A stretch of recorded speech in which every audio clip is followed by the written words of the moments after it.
sifflet, 2 cartouches. Elle voulait être archéologue, mais c'est dans la police qu'Alice David fait finalement carrière. Après quelques années dans la police scientifique, la voici devenue commissaire. Rendre service, travailler en équipe, se pousser au maximum pour réussir à élucider des dossiers et donner le meilleur de soi-même. C'est pas un métier de bonhomme aussi, ça? Ça l'a été un peu, mais maintenant beaucoup moins. On a quand même une grande partie de femmes dans le service. J'ai aussi 2 de mes cadres qui sont des femmes. Et en police scientifique, par exemple, plus de la moitié de l'équipe est constituée de femmes.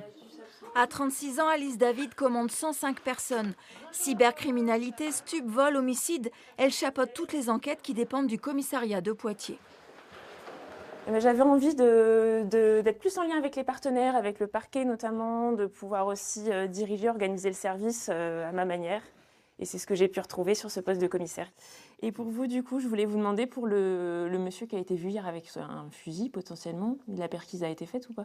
Une femme au poste de commissaire pour encadrer le plus souvent des hommes, pour elle, cela n'a jamais été un problème. C'est plus en tant que nouveau ou en tant aussi que jeune effectif, puisqu'on a ici des collègues ou des officiers qui ont 30 ou années de police et voilà, qui ont aussi leur propre expérience, où là, il faut montrer qu'on sait de quoi on parle et qu'on n'est pas là par hasard. Une forme de légitimité à acquérir un petit peu, mais je ne pense pas que ce soit vraiment lié au sexe.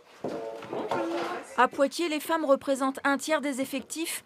La police est ouverte à la gente féminine il y a plus de 50 ans maintenant. Un véhicule inconnu Fauvès, je vous envoie le CIF par mail.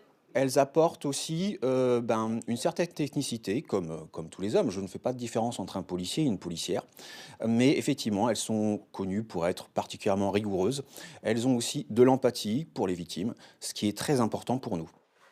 De toutes les forces de l'ordre, de l'armée à la gendarmerie, c'est dans la police qu'il y a le plus de femmes aujourd'hui.